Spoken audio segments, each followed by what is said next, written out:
National gallery of modern art ने एक special exhibition आयोजित की है, जिस एग्जीबिशन में को जनशक्ति का ऐसा नाम दिया गया। माननीय प्रधानमंत्री जी हमेशा ही ये कहते हैं कि चाहे कितनी भी बड़ी चुनौती क्यों ना हो, उसे अगर एक जन आंदोलन का स्वरूप दे दिया जाए और उसके पीछे, उसके समाधान के पीछे यदि जनशक्ति खड़ी हो तो उस चुनौती को पराजित करके विजय प्राप्त की जा सकती है। इसी थीम पर प्रख्यात क्यूरेटर डॉक्टर अलका पांडे जी ने माननीय प्रधानमंत्री जी की मन की बात में, जो अपने आप में एक इंस्टीट्यूशनलाइज प्रोग्राम बन गया, उसके जो 100 एपिसोड्स हैं, उन 100 एपिसोड्स में जिन विषयों पर माननीय प्रधानमंत्री जी ने चर्चा की, हम सब जानते हैं कि माननीय प्रधानमंत्री जी उसे गैर राजनीतिक कार्यक्रम के रूप में लेते।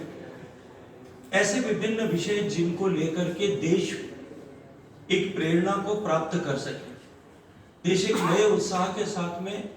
भारत को विकसित भारत बनाने, भारत को समर्थ देश बनाने, भारत को संपन्न देश बनाने की दिशा में आगे बढ़ सके। देश के आम जन के द्वारा प्राप्त किए गए ऐसी उपलब्धियों के माध्यम से एक नए आत्मविश्वास का सृजन हो सके। इस दृष्टिकोण से जो कार्यक्रम निरंतर हर महीने होता है, उस कार्यक्रम में जो विभिन्न विषयों को माननीय प्रधानमंत्री जी ने समाहित किया, उन विषयों पर देश के ख्यातनाम आर्टिस्ट ने जो अपनी आर्ट को डिपिक्ट किया है, उसको लेकर के एक प्रदर्शनी का आयोजन किया गया। ऐसे आर्टिस्ट जिनकी मैं बात करूं, जिनका काम निश्चित रूप से कला के जगत में बहुत बड़े स्तर पर उनको उसकी पहचान भी है, उनकी स्वीकार्यता भी है और उनको लेकर के लोगों के मन में उत्सुकता भी रहती है। मनु पारेख, माधवी पारेख, अतुल डोडिया, ऐसे ख्यातनाम कलाविदों के हस्ताक्षर भी यहाँ इस प्रदर्शनी के माध्यम से एग्जिबिट की जाएंगे, जिसमें जल संरक्षण के विषय को लेकर के,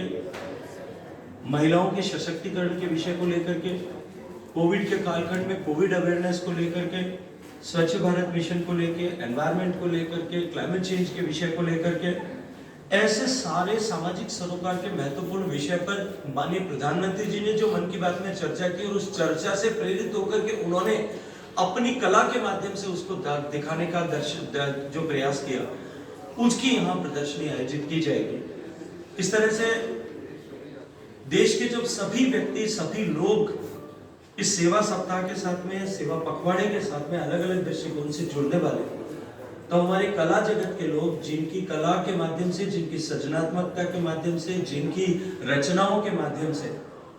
देश ऐसे विषयों से प्रेरणा ले सकता है और बड़े स्तर पर प्रेरणा ले सकता है। संस्कृति मंत्रालय ने एनजीएमए के माध्यम से इन डिफरेंट कार्यक्रमों का आयोजन किया है और मैं ये मानता हूं कि निश्चित ही आने वाले 15 दिन में जिस तरह से देश में इस सेवा पखवाड़े के निमित्त जो वायुमंडल बनने वाला, इस वायुमंडल का प्रभाव आने वाले समय में सामाजिक सरोकार के ऐसे सभी विषय, स्वच्छता जो माननीय प्रधानमंत्री जी के लिए सबसे प्रिय विषय भी है, वहां से लेकर के इन सभी सामाजिक सरोकार के विषय जिन पर माननीय प्रधानमंत्री जी निरंतर चर्चा करते रहे हैं, इन सारे विषयों पर एक बार फिर लोगों के मन में उत्तरदायित्व का बोध जो है वो सृजित किया जा सकेगा। और ये जो एग्जीबिशंस यहाँ लगेंगी, उनके देख करके भी लोगों के मन में इन विषयों को लेकर के कुछ नई प्रेरणा का उदय होगा। कला जगत के ऐसे ख्यातनाम हस्ताक्षरों के काम को देख करके, उनकी रचनाओं को देख करके इस विधा में नए आने वाले ऐसे फनकारों, हुनरकारों को भी निश्चित ही उससे प्रेरणा मिलेगी और वो सामाजिक सरोकार के ऐसे विषयों पर और अधिक काम करेंगे, जो आने वाले समय में इस वायुमंडल को, इन सब विषयों से संबद्ध वायुमंडल के निर्माण के लिए अत्यंत महत्वपूर्ण और उपयोगी होगा। आप सब यहाँ आए हैं, मैं आपसे अनुरोध करूंगा कि आप आदरणीय सुदर्शन पटनायक जी की एग्जीबिशन को भी देखें, उनके जो काम को भी देखें। ये जो एग्जीबिशन माननीय प्रधानमंत्री जी के 602 ऐसी आर्टिफैक्ट्स, ऐसी एंटिक्विटीज और साथ साथ में ऐसी जो स्मृति चिन्ह जो माननीय प्रधानमंत्री जी को दिए गए, उन सब का भी, उस एग्जीबिशन का भी आप अवलोकन करें। एक बार मैं आपसे आग्रह करूंगा कि जो एनआईसी ने वेबसाइट बनाई है उसका भी आप लोग सब अवलोकन करें, अधिकतम लोगों तक ये विषय पहुंचे, इसके लिए आप सबसे सहयोग की अपेक्षा है। बहुत सारा धन्यवाद।